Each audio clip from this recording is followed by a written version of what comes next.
மாண்புமிகு பேரவைத் தலைவர் அவர்களே, மாண்புமிகு முதல்வர் அவர்களே, மாண்புமிகு எதிர்கட்சி தலைவர் சொல்றப்ப தமிழ்நாட்டுக்கு ஏதோ மின்வெட்டு இருக்குன்னு சொல்லியிருந்தாரு.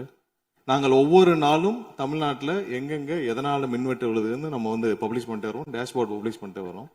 அதுல எதனால என்ன காரணம்னு சொல்லிட்டே வரோம். இந்த துறை ஏன் இப்படி இருக்குன்னு நாங்க ஏற்கனவே தெளிவா சொல்லிடுறோம். இந்த துறையோடைய இன்னைக்கு நிதிநிலை அறிக்கையில இந்த துறையில 2.5 லட்சம் கோடி கடன் இருக்கு.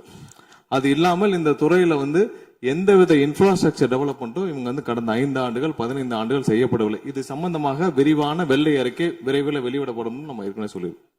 அது இல்லாமல் இந்த துறைக்கு கடந்த 5 ஆண்டுகளாக எவ்வளவு பேர் ஆள் எடுத்தார்கள் என்று, எவ்வளவு பேர் வேலைக்கு ஆள் எடுக்கப்பட்டது என்பதையும் நாங்கள் இன்னும் ஒரு சில நாட்கள்ல இதற்கான விளக்கமாக வெள்ளை அறிக்கையை நாங்கள் கண்டிப்பாக வெளியிடுவோம். இந்த துறையில் பாத்தீங்கன்னா இப்ப வேக்கண்ட் மட்டும் 70,000 வேக்கண்ட் இருக்கு. இது எல்லாம் சீரமைத்து இந்த ஒரு வாரமாக 10 நாட்களாக மொத்தம் 125 குழுக்கள் அமைக்கப்பட்டிருக்கு. இந்த துறையில நம்ம எதனால இந்த மின்வெட்டுகளை சரி செய்ய 125 குழுக்கள் அமைக்கப்பட்டு 500 பேர் வெளியிலிருந்து கான்ட்ராக்ட் எல்லாம் எடுக்கப்பட்டு எங்கெங்கெல்லாம் மின்வெட்டுகள் இருக்கோ அது சரி செய்யப்பட்டிருக்கு. கடந்த ஒரு வாரமா நீங்க பாத்திருப்பீங்க, ஒவ்வொரு நாளும் எதனால் மின்சாரம் தட்டுப்படுதுன்னு சொல்லி பப்ளிஷ் பண்ணிட்டே இருக்கோம். பொதுவாக குற்றச்சாட்டுகள் சொல்லுவதை தவிர்த்து விட்டு எங்க ஸ்பெசிபிக்கா எந்த நாள்னு சொல்லிட்டு பெரம்பூர்ல அதான் சொல்றோமே, பெரம்பூர்ல எத்தனை முறை மின்சாரம் தட்டுப்படுச்சு, எதனால தட்டுப்படுச்சு, எவ்வளவு நேரத்தில் அது சீர் செய்யப்பட்டது, சரி செய்யப்பட்டதுன்னு பார்த்திருக்கோம். எங்கெங்கெல்லாம் ஃபியூஸ் திருட்டுகள் நடக்கப்பட்டதோ அவர்களெல்லாம் கைது செய்யப்பட்டிருக்கிறார்கள். அதே மாதிரி வேற எங்கெல்லாம் சிசிடிவி இல்லாத இடத்தில் இருக்குதோ அங்கெல்லாம் ரோந்து பணிகள் அதிகரிக்கப்பட்டிருக்கு. கடந்த 10 நாட்களாக எங்கெங்கெல்லாம் தேவையில்லாமல் மின்வெட்டுகள் ஏற்படுத்தப்பட்டதோ, ஓவர்ஃப்ளோ லோடு அதிகமாக அனுப்பப்பட்டு அதெல்லாம் உடனடியாக சீரமைக்கப்பட்டிருக்கு. ஒவ்வொரு நாளும் குறைஞ்சது 50 to 55 இடத்துல மின்சாரம் தட்டுப்பாடு அங்கங்க மின்வெட்டு ஏற்படுது. சோ அதுல 35 இடத்துக்கு கீழேயாவது 1 மணி நேரத்துக்குள்ள சரி செய்யப்பட்டு வருகிறது. அதுக்கான டேஷ்போர்டுக்கு தெளிவாக எதிர்கட்சி தலைவர் பார்த்து விட்டு பேசினால் நன்றாக. பேசிட்டோம், முடிச்சாரு. மாண்புமிகு உறுப்பினர் சொன்னப்ப சொன்னாரு அறிவிப்புகள் நிறைய செஞ்சிருக்கோம்னு. கடந்த ஆட்சியில் அறிவிப்புகள் மட்டும்தான் செஞ்சிருக்காங்க, எதையும் செயல்படுத்தவில்லை.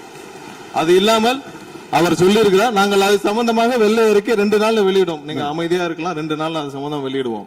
அது இல்லாமல் 90,000 டிரான்ஸ்பார்மர் வாங்கியதாக சொல்லியிருக்கிறார். அதில் 44,000 டிரான்ஸ்பார்மர் வாங்கியதற்கான சிபிஐ வழக்கு பதிவு செய்துள்ளது. அதுல அவங்க வாங்கின லட்சணம், எந்த லட்சணத்தில் அந்த டிரான்ஸ்பார்மர் வாங்கப்பட்டது அப்படின்னு தெரியும்.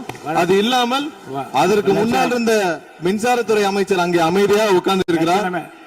முன்னால் இருந்த மின்சாரத்துறை அமைச்சர் அமைதியா உட்கார்ந்து இருக்கிறார். இது தேவையற்ற விவாதத்தை எழுப்ப வேண்டாம். 2 நாட்கள்ல வெள்ளை அறிக்கை வெளியிடப்படும். அதற்கப்புறம் மின்சாரத்துறை மானிய கோரிக்கை சம்பந்தமாக அடுத்து மின்சாரத்துறை மானிய கோரிக்கை வரும்பொழுது தெளிவாக பேசிக் கொள்ளலாம். ஏற்கனவே நீங்கள் செஞ்ச எல்லாமே, எவ்வளவு தூரம் டிரான்ஸ்பார்மர் வாங்குனீங்க எல்லாமே சிபிஐல 3 வருடம் கடுமையான போராட்டத்திற்கு அப்புறம் சிபிஐல வழக்கு இருக்கு. எல்லாம் விரிவாக மின்சாரத்துறை மானிய கோரிக்கை பேசிக்கலாம். 2-3 நாட்களில் வெள்ளை அறிக்கை வெளியிடப்படும், அப்போது பேசிக் கொள்ளலாம். வழக்கு விசாரணை உள்ளதை பற்றி மாண்பு அமைச்சர் பேசியது நீக்கப்படுகிறது. லட்சணம் என்ற வார்த்தை நீக்கப்படுகிறது.